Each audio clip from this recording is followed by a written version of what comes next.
Hi guys, welcome to my channel. बहुत बहुत स्वागत है आपका मेरे चैनल पर। आज हम एक जनरल कलेक्टिव रीडिंग कर रहे हैं कि who is jealous of you and why. कौन जलता है आपसे और क्यों। Divine ancestor master spirit guide, please messages को निकालने में मेरी हेल्प कीजिए। Who is jealous of you and why.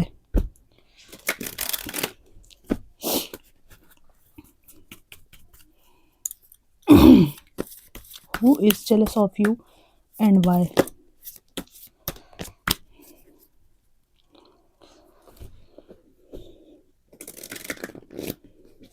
मेरे से भी कई लोग जलते हैं। मेरे चैनल पे ही जो भी एब्यूसिव लैंग्वेज यूज़ करता है तो मैं उसको अपने चैनल से ब्लॉक कर देती हूँ। मैं ज़्यादा सोचती नहीं हूँ किसी को अपनी ज़िंदगी से निकालने के पहले। अगर सामने वाला कभी मर्यादा का ध्यान ना रखे तो किसी व्यक्ति को एक तरफा ध्यान रखने की ज़रूरत नहीं है। ये सबके जीवन पे लागू होता है। सही बात है कि नहीं friends. Divine ancestor master spirit guide, please messages को निकालने में मेरी हेल्प कीजिए। Who is jealous of my viewers and why. एक ऐसा व्यक्ति जिससे आप मतलब नहीं रखे हैं बहुत समय से, जिसको आपने इग्नोर मारना शुरू कर दिया है। अपनी जीवन, अपनी ग्रोथ और अपनी अबंडेंस पर आपका ध्यान है। ये व्यक्ति आपको कुछ भी प्रोवाइड करा दे, आपको इससे कोई लेना देना नहीं है। आपकी व्यस्तता इस चीज़ में है कि मेरे जीवन में क्या समस्याएं हैं उनको मैं सुलझाऊं, मेरे जीवन के पथ की जो भी बाधाएं हैं उनको मैं हटाऊं, ना कि इस व्यक्ति के दिए हुए चीज़ों से अपने जीवन को चलाऊं। एक ऐसा व्यक्ति जिसके साथ आपका लीगल बैटल चल रहा है, ये व्यक्ति आपसे जेलस है। और यहाँ पर एक ऐसा व्यक्ति जिसको आपने बहुत प्रेम किया है लेकिन आपका एटीट्यूड इनके टुवर्ड्स बहुत प्रैक्टिकल हो चुका है, ये आपसे जेलस हैं और इनका आपसे काफ़ी विवाद रहा है। देखिए, ये आ गए हैं। ये कोई ऐसा व्यक्ति है जो किसी तरह से आपसे कम्युनिकेशन में आना चाहते हैं, भले उसके लिए कुछ भी करना पड़े। यह वो व्यक्ति है जिसको हैबिट पड़ी हुई थी कि आप इनको अटेंड करो, अटेंशन दो। इस तरह का आप इनको अटेंशन नहीं दे रहे हैं तो ये आपके प्रति बहुत ज़्यादा आकर्षित हो रहे हैं। वहीं दूसरी तरफ ये आपसे जलते भी हैं। आपके साहस और स्ट्रेंथ से जलन, आपकी अबंडेंस और लाइफ में जो प्रगति कर रहे हैं उससे जलन।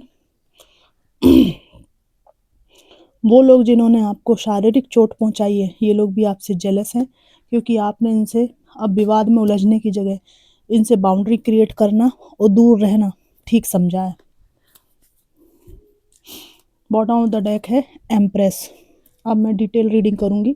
यहाँ पर कोई ऐसा व्यक्ति है जिसको ये हैबिट थी कि आप इनको अटेंड करो, ओबे करो और खड़े होकर इनको अटेंशन दो, दौड़ दौड़ कर इनका काम करो। यहाँ मुझे वर्क सिचुएशन भी लग रही है। यहाँ पर कोई कलीग है, इन्वॉल्व है जो इस सिचुएशन में, जिसने ऐसे टॉक्सिक और डोमिनेटिंग बॉस के पास आपको पॉलिटिक्स करके फंसाया, जो आपको बहुत परेशान करते रहे। और ये पॉलिटिक्स आपसे छिपी हुई नहीं है, ठीक है ना। अभी आपको मालूम है, जब आप यहाँ पे परेशान थे तब आपको नहीं पता थी ये बात। वर्क प्लेस पर आराम से शांति से आप काम कर रहे थे, पर इसने आपको फंसाया है और यहाँ से आप कोई सोर्स लगाकर या कोई दूसरे तरीके से यहाँ से निकले हैं। और यहाँ पर आपको ये कई बार समझ में नहीं आता था कि ये बॉस मुझसे अचानक से चिढ़ने क्यों लगा या क्यों लगी। तो ये कलीग जो है वो इसके पीछे था। ये एक पूर्व धारणा आपके प्रति बनाते थे और बॉस के कान भरते थे। इसके फलस्वरूप आपको एप्रिसिएशन नहीं मिलता था बॉस की तरफ से और बहुत ज़्यादा एक्सट्रीम हार्ड वर्क आपको करना पड़ता था। और यहाँ पर चाहे जितना भी मर मर के आप काम कर लो, छोटी सी गलती पर आपको ऐसा फील कराया जाता था जैसे कोई आपने ब्लेंडर मिस्टेक कर दी हो जिसके कारण आप अपनी नौकरी खो दोगे। तो आपको समझ में नहीं आ रहा था कि ये अलग अलग व्यवहार हर व्यक्ति के साथ अलग अलग क्यों है। और जब से आप ये नई जगह पर आए हैं तब से आपको एप्रिसिएशन मिल रहा है और उस टॉक्सिक बॉस से आप निकल चुके हैं और ये आपको फंसा के नहीं रख पाया ये कलीग वहाँ पर। तो ये इस बात से जेलस है कि अब आप परेशान क्यों नहीं हो।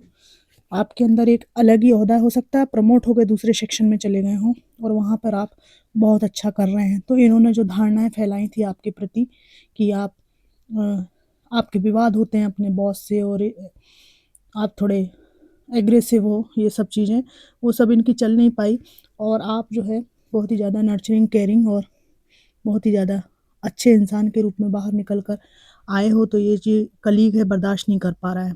यहाँ पर पास्ट में चापलूसी विद्या का सहारा लेकर कई ने आपको आगे बढ़ने से रोका है और कामचोर लोगों को आप बहुत बुरे लगते हैं क्योंकि आपके पास अथॉरिटी है, आप अपने हार्ड वर्क से लोगों को प्रभावित करते हैं और ये हार्ड वर्क जो है, ये लोग आपके आपके बारे में ऐसी छवि बनाते थे ये ऑफ़िस कलीग जो हैं कि आप तो झगड़े में ही इंटरेस्टेड रहते हो, लड़ाई झगड़े में इंटरेस्ट रहते हो, आपको कोई मतलब नहीं है काम-धाम से। जबकि यहाँ पर आपने नया काम जब इन्वॉल्वमेंट करके दिखाया है करके, तो धीरे-धीरे आपकी जो हार्ड वर्क है, इसकी पूछ हो रही है और इसकी व्यक्ति की एक भी नहीं चल रही है। आपका जो रूप इसने बताया था टॉक्सिक, उससे उलट आपका व्यक्तित्व सामने आ रहा है, तो ये इंसान तिलमिलाया हुआ है ये ऑफ़िस कलीग। और क्या मैसेजेस हैं? Who is jealous of you and why?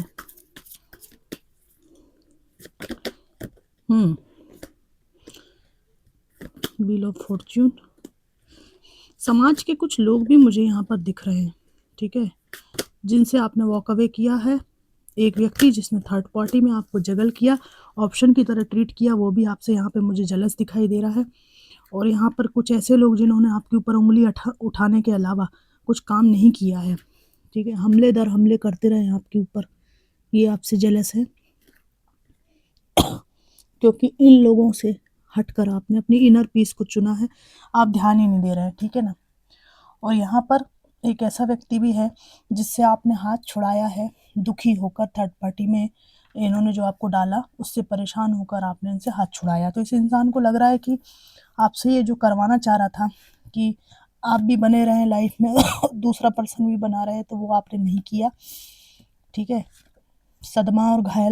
सदमा लगने और घायल होने के बाद अपनी लाइफ में आपने आगे की ओर बढ़ना पसंद किया है, ठीक है।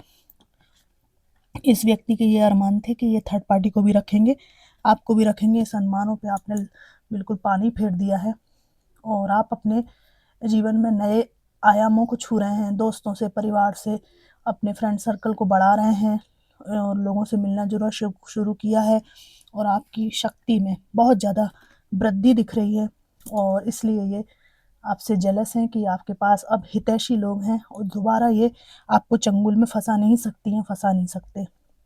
और इस व्यक्ति को जेलसी इस बात की है कि जो पिंजरे से जो पंछी था, जो मेरे आगे पीछे घूमता रहता था, मैं दाना दूँ तो खाएगा, नहीं दूँ तो नहीं खाएगा, वो वाली स्थिति से आपने वॉक अवे कर लिया है, सेपरेट हो गए हैं। डिवोर्स नहीं हुआ है तो अभी आप इनसे कोई मतलब नहीं रखते हैं और डिवोर्स हो गया है तो अब आपको इनकी कोई याद भी नहीं आती, ऐसा ये सोचते हैं और आपकी कमियाँ बहुत निकालते थे पास्ट में और अभी आपको इतना मजबूत देखकर ये व्यक्ति जेलस है और सोचने पे विवश है कि ये आपकी स्थिति इतनी अच्छी कैसे हो गई, मैंने तो कहीं का नहीं छोड़ा था। इस तरह की बात यहाँ पर है। तो फ्रेंड्स, ये थी एक जनरल कलेक्टिव रीडिंग कि who is jealous of you and why. यहाँ पे समाज के लोग भी हैं, कुछ बहुत उंगली उठाई थी आपके ऊपर, आपके बुरे समय में इन लोगों ने आपको बिल्कुल साथ नहीं दिया, ये पक्की बात है, ठीक है। तो आपने ये सब लड़ाई झगड़े का सामना किया है और लास्ट में इनके सहारे को टोटल छोड़ दिया है आपने। आपने कहा लड़ो भिड़ो और आपस में कट के मर जाओ, ठीक है, मुझे मत इन्वॉल्व करो इन चीज़ों में, मुझे कुछ नहीं चाहिए आपसे। तो इस तरह की बात यहाँ पर है। तो फ्रेंड्स, ये कलेक्टिव रीडिंग थी who is jealous of you and why. कितनी मैच करी ज़रूर बताइएगा। Thanks for watching.